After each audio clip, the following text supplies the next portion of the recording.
Assalamualaikum warahmatullahi taala wabarakatuh. Salam sejahtera dan kita jumpa lagi dalam Garasi untuk siaran 18 hari bulan Disember. Terima kasih pada mereka yang bersama kami petang tadi walaupun happening je, kita tiba-tiba bersiaran 4.30 petang walaupun dulu memang kita bersiaran. Kita akan kekal siaran petang seperti biasa sebab saya dah kembali, saya rasa dah boleh carry 2 live. Terima kasih mereka yang bersama tadi, lebih kurang 400 viewer yang sustain daripada awal hingga sudah. Dan membantu kita membuat log 33 log untuk lebih 40 item. Banyak lelong kita buat petang tadi, dan terima kasih juga kerana jaket jean yang selalu susah kita nak naikkan. Petang tadi kita naikkan dan tak kurang daripada 10 live saya rasa kita jual, termasuk semua edition yang selama ni very valuable tapi kita tak naikkan. Itu termasuk Levi's Canada, Levi's Made USA, Levi's Japan. Alhamdulillah, terima kasih. Anda tengok saya ada tamu hari ni. Jarang saya dengar orang muda. Nanti ada banyak benda yang saya akan bagi tahu pada saudara tentang tamu saya ni. Tapi macam biasa saya akan update a few things sebelum kita dapat 300 atau 400 angka untuk kita mulakan. Dan saya rasa siapa yang dah pernah menonton ini kenal masih cam lagi barangkali. Ini saya bagi quote dia saja. Dia adalah Pinky Bar yang menyelesaikan masalah kotoran pada baju. Yang ini adalah Rashidi, yang saya nak sebut apa tadi, terpanggil je budak buta. Terus saya pula yang terkejut, bukan dia terkejut, saya pula terkejut. Dan lepas tu dalam live yang tu dia berulang-ulang mengata memang saya buta, memang saya buta. Dia adalah penulis buku Aku Budak Buta. Cuma malam ni kita tak buat sale buku dia orang sebab saya akan introduce benda baru untuk anda tentang kenapa Nuri ada sini dan kenapa Rashidi ada sini. Rafizi tidak berada di sini. Rafizi berada di tempat lain pada waktu sekarang. Kerana saya selalu asyik mention nama dia Rashidi. Terima kasih juga untuk Fazzi. Ini adalah hasil bikinan Fazzi daripada rakan kita yang juga Malaysia Community Arts, Malaysia Arts Jean Community. Ini adalah seluar 501 Japan, yang Rafizi pula dah. Yang Fazzi buat dia punya Sashiko. Saya rasa sebulan dia menjadi Sashiko. Terima kasih Fazzi. Saya dah janji kata bila hantar saya akan pakai. Inilah pakai barangnya sampai semalam ni saya pakai. Sashiko di atas 501 made in Japan yang dia tolong buatkan. Menarik. Jadi kalau anda yang masih menonton boleh saja menyertai komuniti Facebook Malaysian Art Jeans Community. Dan anda boleh bertukar-tukar kebolehan dan bertukar-tukar ilmu bagaimana komuniti yang meminati mereka bentuk seni Sashiko di seluar jeans. Ini pun satu benda yang menarik, anda boleh sertai. Saya harap Fazli dah mencapai cita-citanya untuk mencapai 1000 rakan dalam Facebook yang ada. Berapa nombor kita sekarang, Jack? 333, okey. Bermula pada hujung Disember atau awal Januari, Garasi akan melancarkan podcast live. Podcast, P-O-D-C-A-S-T, podcast live. Berarti satu nilai tambah baru di mana anda menonton program yang tiada jualan dalam tu. Tak ada jin, tak nampak muka saya menjerit-jerit jin, belilah jin. Program yang anda takkan kelahi kata kenapa saiznya macam tu, kenapa saiz ni, tak ada. Ini adalah purely penerokaan baru bagi membolehkan Garasi TV memenuhi demand ya, ataupun dia punya cita-cita untuk menjadikan dia sebuah TV. Dan saya tak mahu, saya tua rambut saya uban, saya buat macam mana operate apa semua pun, saya takkan boleh nampak macam Lee Min Ho untuk membuatkan remaja datang ke Garasi. Jadi saya bekerjasama dengan mereka berdua, termasuk jenama Pinky Bar dan juga Rafizi dan juga Rafizi ada Rashidi, untuk membolehkan pada 3 atau 4 kali seminggu anda boleh recommend anak anda menonton live di Garasi di YouTube untuk mengikuti banyak isu tentang orang muda, tentang apa nanti kita akan discuss. Dan saya akan tahu 2 bakal host yang akan menjadi host pemacu ataupun host perantis di Garasi. Nuri seorang businesswoman, dia berniaga, dan ini adalah seorang writer dan motivator, tapi dia panggil diri dia storyteller. Jadi kita akan pergi ke montaj sebelum saya terus. Tapi ingat, jangan terkejut. Pasal malam ni memang berbeza. Jangan ditanya apa berlaku ni, salah channel ke, Haji buka Facebook baru ke, tak. Saya tetap di Garasi, cuma ini adalah pioneer untuk memperkenalkan pada saudara kerana kita akan membina sebuah studio baru. Dan pertama kali Garasi mempunyai podcast program yang membolehkan kita merintis satu lagi konten baru untuk golongan remaja. Anda yang bukan remaja boleh dengar, sebab mereka akan bercerita tentang dunia orang muda. Okey, kita go for montaj dulu 20 saat. Mahfuz.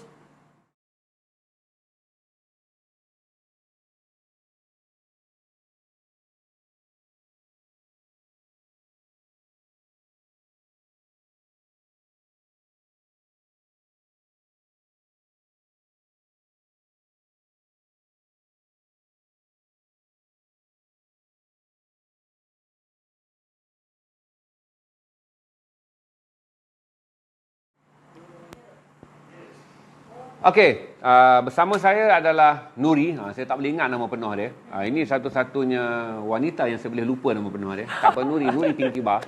Okey.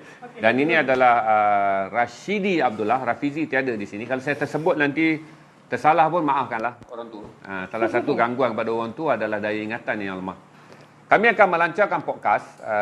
Podcast adalah siri talk show yang akan dilancarkan oleh Garasi untuk kali pertama, podcast talk show, di mana tiada perniagaan di dalamnya dan kontennya khusus untuk anak muda. Itulah yang saya kata setelah saya cari dan saya jumpa kebetulan Rafizi sebagai tamu waktu dia menjual buku Sold Out dia tu, dan saya jumpa dengan Nuri waktu Pinky Bar. Apa yang saya nak perkenalkan adalah supaya saudara juga menyokong untuk menonton 4 kali seminggu 1 jam 30 minit siri podcast, di mana siri interview mereka bersama dengan tamu-tamu mereka untuk bercerita tentang dunia orang muda, apa yang orang muda alami dalam kehidupan hari ini, terutama kesukaran bekerja, manipulasi di tempat kerja, bagaimana orang muda hidup dengan gaji 1,500, berhidup dan bekerja dan kemudian menyara ayah yang kehilangan kerja. Apa yang sedang berlaku kepada anak muda apabila mereka pergi ke rumah anda dan anda beri mereka tip, terutama mereka bekerja sebagai Grab Food ataupun Food Panda.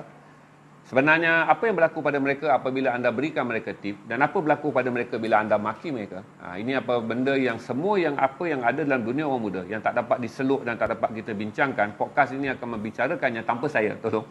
Sebab saya kalau masuk saya akan mengganggu saja range orang muda macam tu. Jadi saya nampak Rafizi, dia seorang storyteller dan motivator, dia tahu Rashidi dan ini Nuri.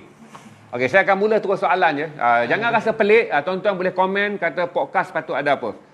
Kalau saudara nak tanya podcast sangat popular di Indonesia. Saya adalah penggila podcast bagi Felicia dan juga Marsha.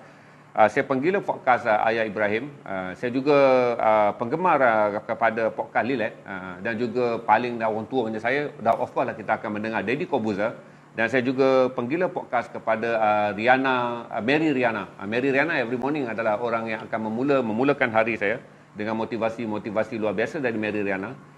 Dan saya fikir kata kalau di Indonesia podcast telah menjadikan budaya YouTube sangat luar biasa, di mana beratus channel podcast yang sangat popular dan sangat memberi manfaat kepada anak muda ada, dan inilah dua yang akan mula. Tapi malam ni saya hanya akan introduce pada anda untuk membolehkan apabila mereka berdua muncul di Garasi, dan saya hanya akan produce saja program mereka. Anda turut memberi sokongan, dan sekurang-kurangnya kita lagi tentang meniaga, jual jin apa semua. Kita nak melengkarkan Garasi TV untuk tahu tentang apa yang sedang berlaku kepada 14 juta lebih anak muda di Malaysia. Apa yang sedang mereka alami bila mereka tidak bekerja. Nampak macam saya cakap, saya jangan host. Ini orang yang akan jadi, kita tanya dulu. First, saya nak gambarkan pada saudara bahawa Rafizi, yang lain minta maaf kalau dia tak ada masalah kalau saya panggil dia budak buta. Sebab dulu saya cuba berlemah lembut dia tu susah bang. Panggil saya je, sebut je budak buta. Okey. Rashidi dia buta. Dia ada 20% lihat. Bagi siapa yang pernah tonton ni akan tahu. Dia orang yang sukses, datang daripada keluarga orang berada, hidup sangat selesa, dia nampak semua benda, kan, membolehkan dia boleh memilih, kan, hingga dia ada 2-3 boyfriend, mungkin dan mungkin okey, dan dia adalah orang yang selalu kecewa dalam bercinta. Apabila nak sampai ke dalam hubungan yang serius, dia ditinggalkan. Biasa budak buta, okey, sukar bagi dia untuk meneruskan hubungan kerana akhirnya walaupun dia baik, dia polite, dia boleh menjadi imam yang best, tapi wanita mengatakan bahawa kamu buta.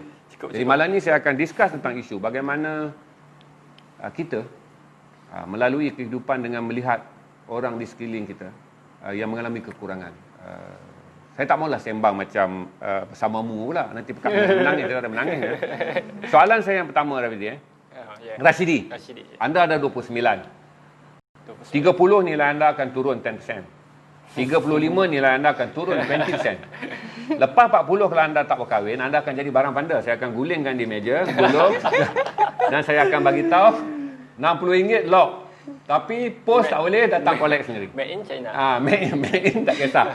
Jadi sebelum anda menjadi sebahagian daripada barang yang saya letak atas meja untuk dijual sebagai barang vintage. Saya kena 25 tahun dah vintage sebenarnya. Tapi 40 kita bagi chance dia 40 lah. 40. Okay. Apa yang menyebabkan anda fikir kata seorang buta harus lalui kalau dia nak memikirkan bahawa tahun depan nak kahwin? Ini tahun depan tak lambat dia ni. Okey, sekarang saya berusia 29 tahun 11 bulan. So lagi sebulan saya akan beranjak kepada 30 tahun. Okey, sebelum tu Assalamualaikum, selamat sejahtera semua. Bagi yang tak kenal saya Rashidi. Saya merupakan seorang OKU cacat penglihatan. Mempunyai penglihatan cuma sekitar 20%, dilahirkan normal. Tetapi ketika berusia 17 tahun saya menghidap glaukoma disebabkan oleh kesampingan ubat. So sekarang saya dah 29 tahun, hampir 12 tahun saya menjalani hidup sebagai seorang OKU.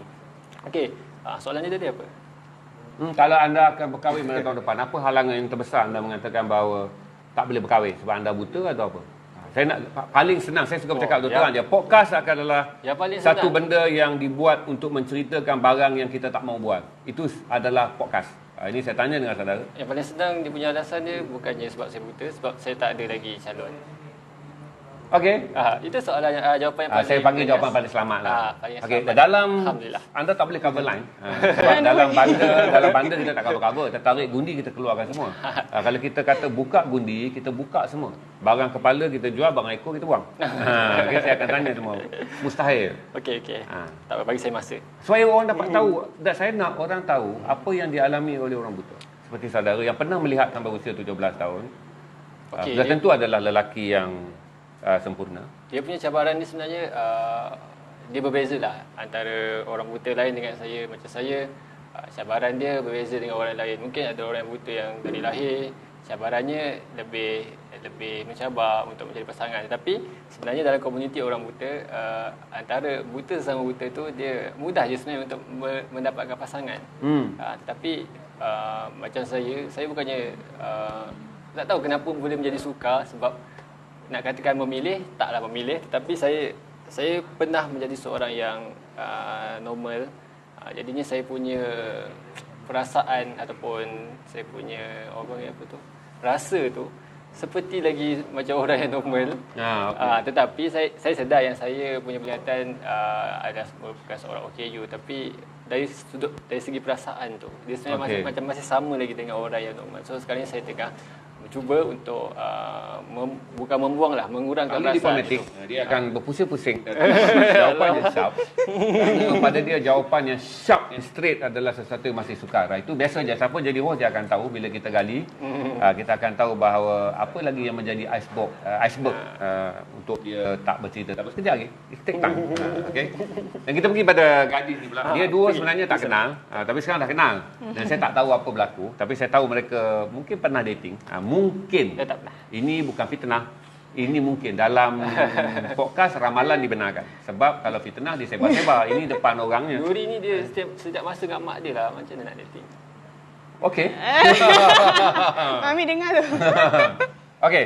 Saya tanya Nuri sebab antara kan saudara boleh tambah je nanti dalam podcast saudara nak apa. Supaya anak-anak sama ada saudara rasa konten tu lebih value untuk saudara tonton untuk mengetahui orang muda, bagi dia suggestion. Nenek akan catat, atau saudara bagi tahu apa konten yang saudara rasa kami nak tahu tapi kami tidak pernah tahu tentang dunia orang muda. Saya akan tanya dia sebab dia meniaga. Saya tak boleh tanya soal putus cinta sebab dia akan menangis. Tadi tu buat suka pun macam okey, jangan buat orang menangis sebab garasi bukan bersamamu. Okey. Okey. Saya akan tanya aja. Dalam hidup anda. Okey. Katalah ditakdirkan bahawa orang ini yang anda cintai. Kata ditakdirkan. Saya tak kata contoh. Ditakdirkan. Supaya orang di luar sana dapat berfikir bahawa cerita tu tak ada apa. Cuma untuk orang luar tahu je bagaimana kalau kita berada dalam satu kasut yang kita adalah wanita berkerjaya, dibesarkan dalam keluarga ada-adaan, seorang career woman yang ada bisnes, memikirkan tentang seorang lelaki buta sebagai calon suami. Apa yang anda fikir? Okey je kalau jodoh tu betul, sebab yang jangan salahkan jodoh. Saya tanya apa yang anda fikir. Saya tak suruh apa yang jodoh fikir. Jodoh dia akan berlaku je. Dia macam mana, dia tak kisahlah buta ke tak buta ke kan. Yang penting kita rasa kita faham orang tu, kita tahu orang tu loyal tu penting for me. Kalau dia macam, kalau orang yang celik ke apa, yang nampak ke apa benda ke, tapi kalau dia tak loyal, dia tak baik dengan kita, so kita dia tak kisahlah buta ke tak buta ke pun, I tetap reject jugalah kan. Okey. Orang buta pun ada tak orang loyal ke? Macam mana tu? Saya tak tahu. Sebab Tapi anda kalau- lebih tahu. Saya akan pergi dulu. Dia kena jawab Kalau dulu. saya dengan dia, saya pegang je lah dia. Itu exercise PR. Dia baru jawab soalan UPSR, belum lagi ke PMR. Kita pergi ke PMR dulu. Okey, ni belum lagi masuk age 0101 untuk pengantar tahun pertama, semester pertama di universiti. Ini Aduh. baru habis je UPSR. Kita pergi ke soalan PMR. Okey, anda punya banyak pergaulan. Selalunya logik lah. Kalau manusia tanpa big heart normal, manusia bukanlah orang yang big heart normal. Kita semua dilahirkan dengan hati yang biasa je. Untuk berhati besar dia adalah satu training yang lain lah. Ada memalukan rasa apabila orang cakap boyfriend kau yang buta tu? Malu tu taklah kot. Taklah kot. Tak, sebab kalau tak, macam taklah. Itu dia fikir. Saya rasa okey je sebab Shidi handsome what, you know. Dia still nampak lagi, dia elok lagi. Kalau macam yang tak nampak tu maybe lah. Okey. Saya percaya dia kata Dia good looking. Untuk penonton yang pernah menonton siri Korea, sila naikkan nama Shidi mirip siapa dalam Euro Korea. Lee Min Tentu Ho. bukan macam Lee Min Ho. Tapi banyak aktor Korea mempunyai wajah seperti dia. Siapa yang boleh bagi yang betul, saya akan kata. Okey. Tolong naik bagi mereka yang menonton drama Korea, just main saja bagi tahu kata anda lihat Rashidi paling mirip kepada bintang Korea yang mana satu. Sebelum saya selesaikan dulu masalah dia, kerana okey. Normal saya beritahu kat you. Wanita yang mempunyai kehidupan yang sukses, dunia muda yang sukses akan struggle untuk menerima kritikan laki kau tu buta ke, boyfriend kau tu buta. Aida kat kahwin, kau kahwin dengan orang buta tu. Dan lepas tu 3 tahun lepas tu jumpa balik orang tanya, kau masih dengan yang buta tu ke? Okey. Apa yang you rasa dari segi persediaan mental yang you rasa dengan umur you 25 tahun yang you rasa kata sebenarnya saya boleh face it, tapi apa caranya? Sebab penonton juga akan mengalami masalah seperti apa yang saya cerita. Realnya saya seorang lelaki, lillahi ta'ala, saya mengaku saya tak akan boleh mengawini seorang wanita yang buta kerana saya hot temper, kerana saya seorang yang tidak sabar, dan saya seorang yang sangat bergantung pada isteri. Jadi saya boleh bagi jaminan kata saya tak boleh lakukannya walaupun saya bukan pembenci. Mengasihani apa semua boleh, tapi memiliki seorang isteri cacat penglihatan tidak sesuai dengan diri saya. Kerana akan jadi luar biasa hubungan tu. Saya surrender dan mengaku. Setiap tu saya tanya kepada mereka sebab saya nak tahu apa orang lain rasa. Saya tak tahu lah orang lain rasa macam mana kan. Tapi saya personally, saya okey je asalkan orang tu baik je. Sebab macam saya pun, saya bukanlah perfect kan. Macam ada lelaki yang maybe tak nak date saya sebab saya gemuk ke whatever ke kan. Okey. Sebab masa saya kecil-kecil dulu, pernah orang tak nak kawan dengan saya sebab saya gemuk kan. So itu adalah satu fizikal lah, lebih kurang je macam buta kan. So kalau so benda tu macam buta ke tak buta ke, yang penting kita memang selesa dengan orang tu. Seorang bagi tahu saya dia buta dan seorang bagi tahu saya dia gemuk. Dahsyat generasi ni, dia punya keupayaan dia punya tu menerima. sama je. Zaman kita susah tu. Orang gemuk pun tombok kita kalau kita kata dia gemuk. Saya hampir nak hempak orang tu. I still remember the name, you know. Okey. Dia dapat motivasi. Okey. Tak apa.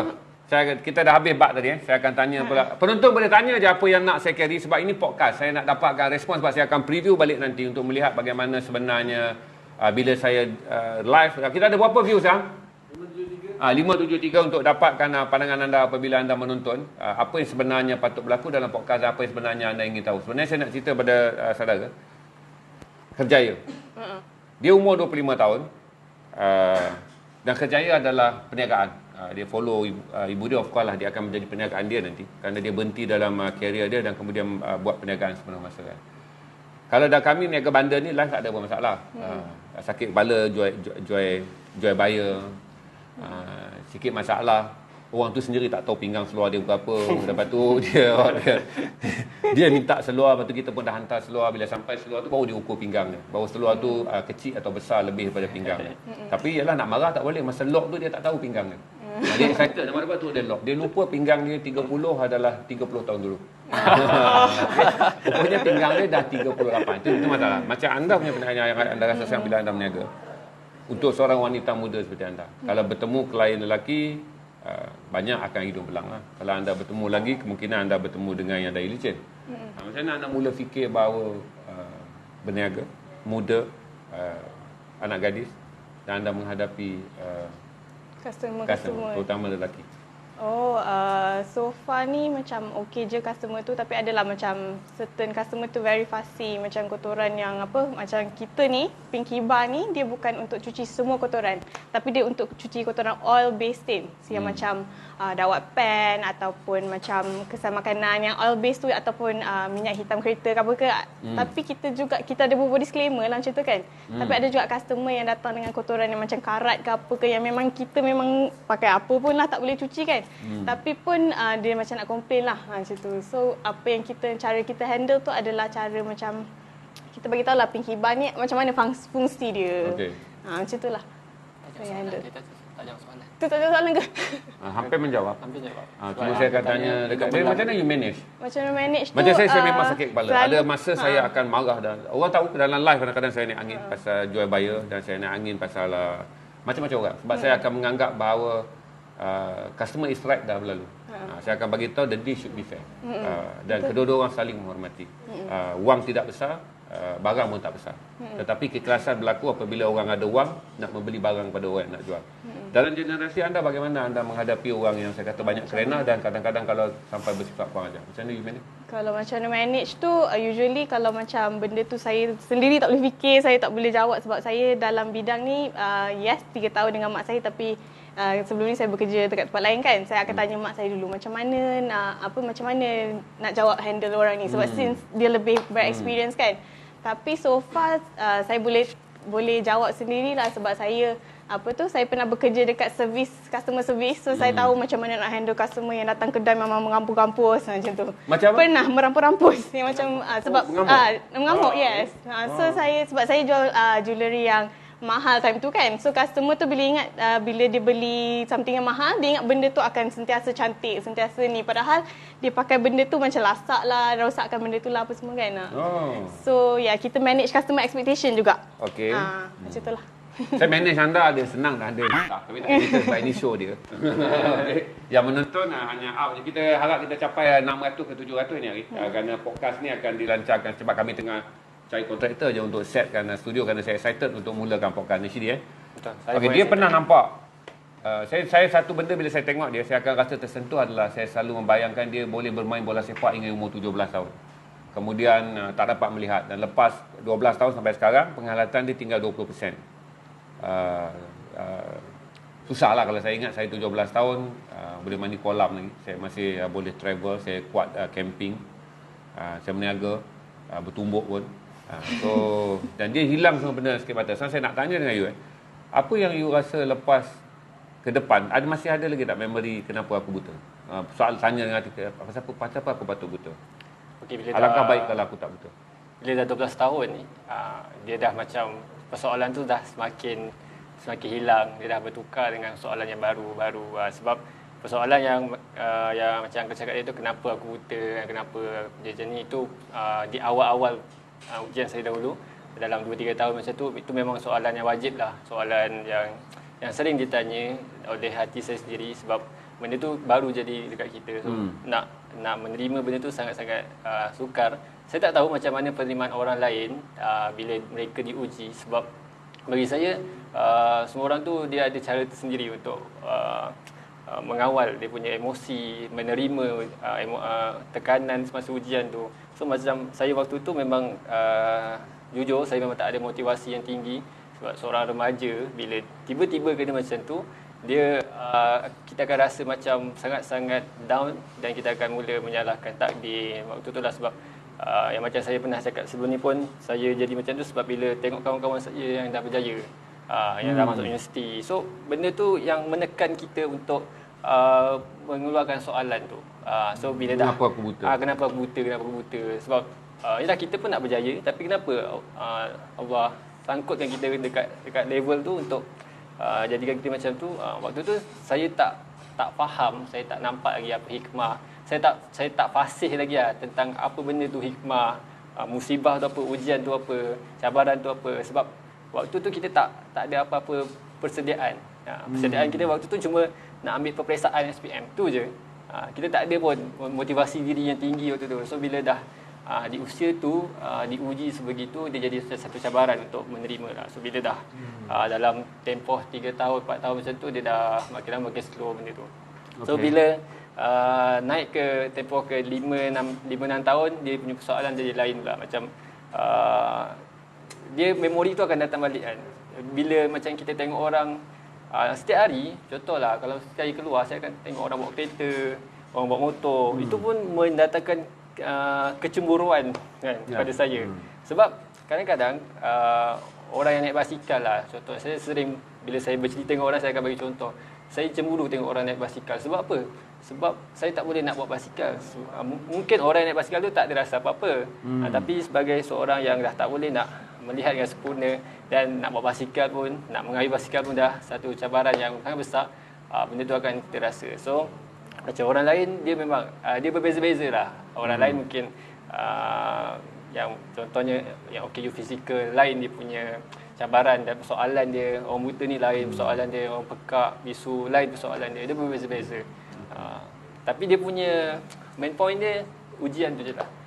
Bagaimana kita menghadapi, bagaimana kita faham ujian untuk apa, kenapa kita jadi macam tu. Kenapa kita jadi macam tu? Bila saya dapat jawapan kenapa saya jadi macam tu, sebab saya nak jadi macam saya hari ni. Okey. Ada soalan tak yang kita boleh pick up? Sambil tu paling tepat dia orang teka siapa? Tak ada orang teka. Maksudnya tiada orang menonton drama Korea ni. Kalau saudara menonton, saudara Hyde and Jekyll punya. Hei, jangan. Kim Jong-un. Itu bukan dia. Presiden diktator Ya. Korea Utara. Okay, tak apa, nanti saya tengah buat. Oh, okey. Siapa nama? Saya lupa. Saya tak follow MU sebab dia dah tak kuat. Kelab tu selalu di bawah. Okey, ada apa soalan je? Ada? Mirip muka tu banyak yang kata ada yang kata macam Yusri, Ashraf Sinclair, Okey. dan juga Alex Yong. Okey, Alex Yong waktu muda ya. Ya. Alex Yong masa muda paling tepat. Ashraf ya, saya pernah dengan Ashraf Arwah. Mampus dia masuk kat sini. Rashidi mirip bintang Korea mana, dia bagi dua option, Z Zaidi and Ahmad Azmi. Okey. Tak apa. Dimaafkan. Saya akan tanya you ini sebab saya kita uncle start niaga online. Memang berbeza adalah kerana dia adalah communication man. Walaupun dia dapat banyak benda yang menggembirakan dalam perniagaan online ni. Cuma first time bila awak datang, awak rasa macam mana untuk mula berniaga? Kalau lah kata nak memulakan perniagaan streaming, rasanya seronok tak berniaga streaming? Seronok, tapi seronok lah, especially bila dah dapat base yang macam Garasi TV ni kan. Tapi kalau kita nak start sendiri tu tak tahu macam mana nak start, daripada mana. Macam tu. Dan anda boleh alami boleh menangani kerenah online. Anda rasa? InsyaAllah boleh. Saya rasa dia adalah 10 kali lebih ringan daripada kerenah fizikal. Betul. Ya, betul. sebenarnya dan lagi satu di Malaysia adalah saya Facebook kata sama ada orang sebut jual buyer ke apa, dia adalah benda yang sangat minimal. Dari segi disiplin, 90% daripada pembeli online di Malaysia adalah sangat berdisiplin. Malah lebih berdisiplin daripada pembeli fizikal. Itu saya boleh bagi tahu, kata perniagaan online adalah perniagaan yang sangat menarik kerana inilah satu-satu budaya yang paling cepat berkembang dan paling cepat pantas membina civilization di Malaysia. Itu saya ucap terima kasih kepada semua yang menjadi pembeli dan pembeli online. Kerana selama 30-40 tahun lah saya melihat perkembangan ni, bahawa perniagaan di online lah culture yang hanya 5 ke 8 tahun berlaku, tetapi sangat pantas dan dia boleh membentuk mentaliti pembeli yang sangat bagus. Yang mana saya boleh bagi tahu kata tak mungkin orang yang berniaga di premis mempunyai pengalaman yang lebih baik dan menarik berbanding mereka yang berniaga di online. Katalah kena jadi joki. Sanggup tak? Boleh cuba. Okey. Boleh. Rasa seronok kan? Rasa ya, sebab orang very responsive apa semua kan. Dia Okey. punya, sebab saya biasa meniaga booth kan. Booth kalau nak tarik orang mesti akan tak nak dengar kan. Okey. Tapi bila dekat sini, siapa yang betul-betul nak beli, dia orang akan join in kan. Dia orang akan tengok. So kita just explain apa yang dia nak macam tu kan. Dia masa mula-mula dia Interesting. datang dan anda lock 43 item. Ya. Dia macam culture shock dan dia rasa So, sangat wow. seronok streaming. Dia rasa sangat best jual di streaming. Sebenarnya Rashidi juga dia bawa buku 60 je, dia rasa macam 60 adalah angka yang sangat besar untuk dia capai, tapi dapat 130 lebih dekat 140 buah dan dia tengah print. Kita agak, saya tak bawa produk mereka sebab lepas ni mereka akan jual produk mereka sendiri dalam podcast mereka. So setengah jam, ada apa lagi soalan ni dah? Ya, okey. Soalan untuk Nuri. vision atau hala tuju anak muda, apa yang mereka nampak untuk masa hadapan dengan keadaan Malaysia sekarang? Okey, saya kena ambil soalan tu. Nanti penonton sana tak tahu pula pasal spam soalan tu. Nenek bagi tahu ada orang tanya, apa vision you terhadap masa depan dengan keadaan ekonomi yang sekarang? Apa sebab you berniaga? So you rasa betulkah ini masa untuk berniaga ataupun sebenarnya satu keputusan yang salah kalau memilih sekarang untuk berniaga? Apa you nampak 5 tahun daripada sekarang? Untuk yang anak-anak muda yang masih lagi bekerja ke apa kan, kalau diorang macam contohnya diorang nak start untuk berniaga tu, why don't diorang start dengan beli dengan jadi agent ke dropship dulu, so diorang feel macam mana dia ketua yang owner founder produk tu buat macam mana, dia belajar apa semua tu, baru dia create produk dia. So barulah I rasa barulah dia experience untuk macam mana nak jadi macam orang-orang yang berjaya, macam Ang's Popcorn tu kan. Yeah. Dia daripada dia dah baru umur 22 tahun dia dah boleh buat company yang besar-besar tu sebab dia belajar daripada mentor dia. Tapi kalau kita tak mampu untuk belajar daripada mentor, kita boleh belajar daripada founder produk-produk yang sedia ada ni, macam tu. Okey. Ada soalan lagi? Apa lagi? Banyaknya soalan. Okey. Agak aktif semua. Jangan tanya dia dah bagi tahu dia solo, kalau nak try tidak dalam live. Anda boleh mencuba memikatnya di IG dia nanti.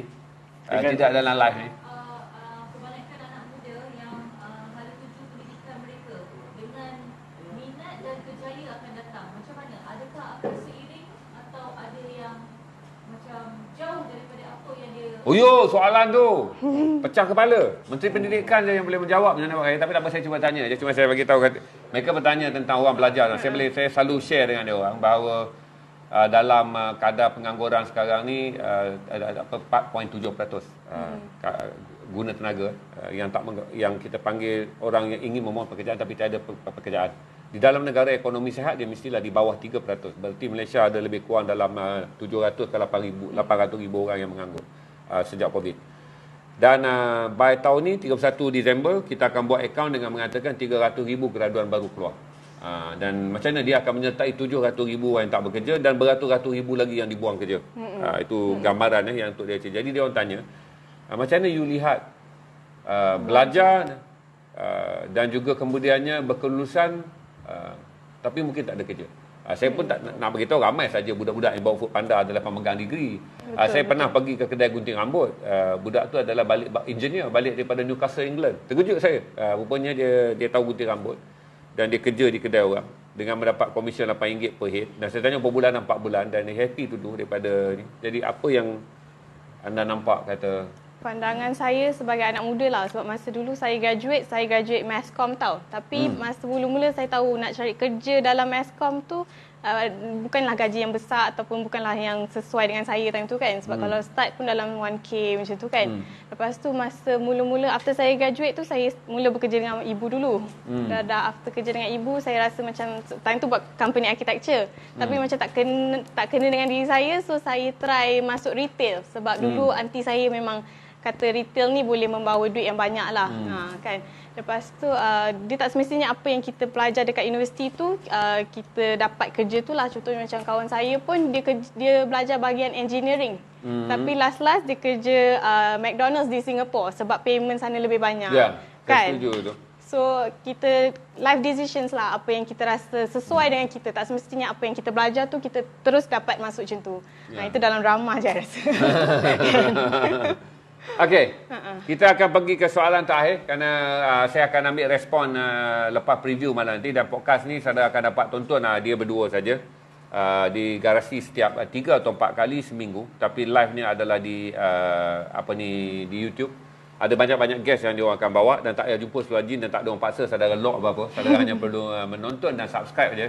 Jadi untuk membantu malam ni saya harap link Mahfuz dah sediakan standby je. Link dan subscribe channel tu. Tak payah lagi lihat repeat barang yang ada di live garasi akan ada di channel YouTube, tak. Anda akan mendapat kandungan fresh 4 kali seminggu dengan melihat kedua-dua mereka. dan dia akan bawa guest daripada generation mereka. So malam ni kita minta tolong please subscribe, kerana saya akan kempen sebelum end of December ni, viewer kita manage dan pergi ke sana untuk naikkan YouTube kita daripada 2,000 kepada 5,000 dalam tempoh 2 minggu, bagi membolehkan apabila kami melancarkan podcast bersama Nuri dan juga Rashidi, angka yang dah ada di sana telah 5,000. Sebab secara strategiknya kita tak akan bagi pada FB, kita akan bagi kandungan tu penuhnya kepada live live YouTube. Okey, saya akan tanya soalan yang last tadi saya akan tanya soalan yang paling last. Paling last. Sebab kita dah akan go ke 45 minit. Dan tunggu, malam ni barang banyak. Cuma saya dah beritahu pada saudara, kata nanti saya akan buat pengumuman tentang Raw Denim House. Saya tanya soalan yang paling last. Susah tak orang nak terima? Maksudnya orang macam saya lah. Saya ni orang, maksudnya orang lain menerima anda bila dia tahu. Rasa susah tak hidup di kalangan orang yang boleh melihat?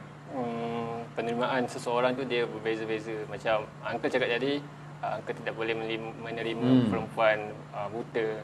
Sebab dari pemerhatian saya dan kajian saya, survey saya, kan, sepanjang saya jadi buta ni, pasangan buta ni yang untuk wanita yang buta, dia sukar untuk mendapat lelaki yang normal.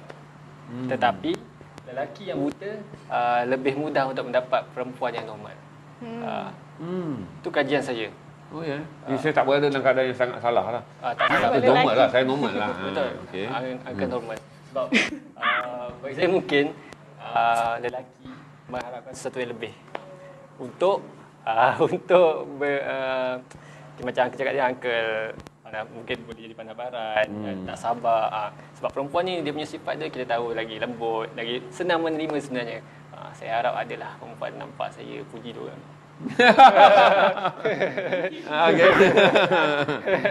Okey, tolong subscribe sekarang kalau anda dah mula ni. Saya akan kempen bermalam-malam hingga sekurang-kurangnya pada 31 Disember kami mendapat 5,000 subscribers. Kita sebenarnya walaupun kita tak pernah kempen, YouTube kita dah lebih 2,000 subscriber, walaupun saya pun tak pernah tengok apa yang ada kat YouTube saya.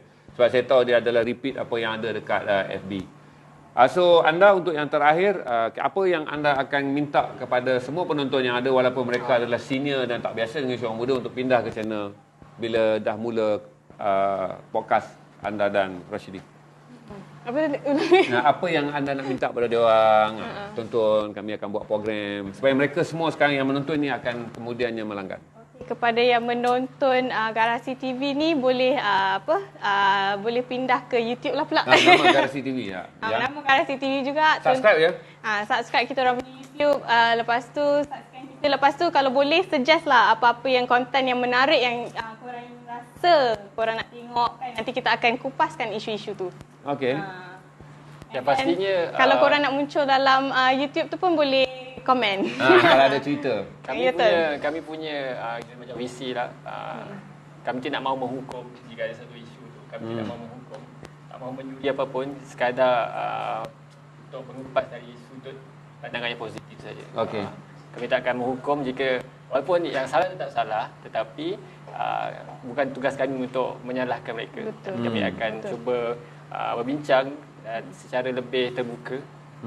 Untuk bukan untuk memenangkan mana-mana pihak, tetapi untuk memberi faham yang kesalahan itu bukannya hak milik kita untuk mencuri. Okey. Thank you, dan saya harap anda subscribe kerana inilah dua orang yang akan memulakan keinginan Garasi untuk memiliki konten di YouTube, dan konten yang bukan tentang business oriented, konten yang membolehkan ramai orang berkongsi apa yang sebenarnya suara anak muda dah tak ada di mainstream. Kita tak tahu apa yang orang muda fikir, sebab itu bukan tumpuan berita, bukan tumpuan surat khabar, bukan tumpuan apa pun. Mereka jadi tenggelam, dan ramai orang, termasuk bapa seperti saya, tak tahu apa sedang berlaku dalam kehidupan anak saya. Janganlah tanya tahu saiz keluar saiz baju, itu tidak menggambarkan anda tahu tentang anak anda. Okey?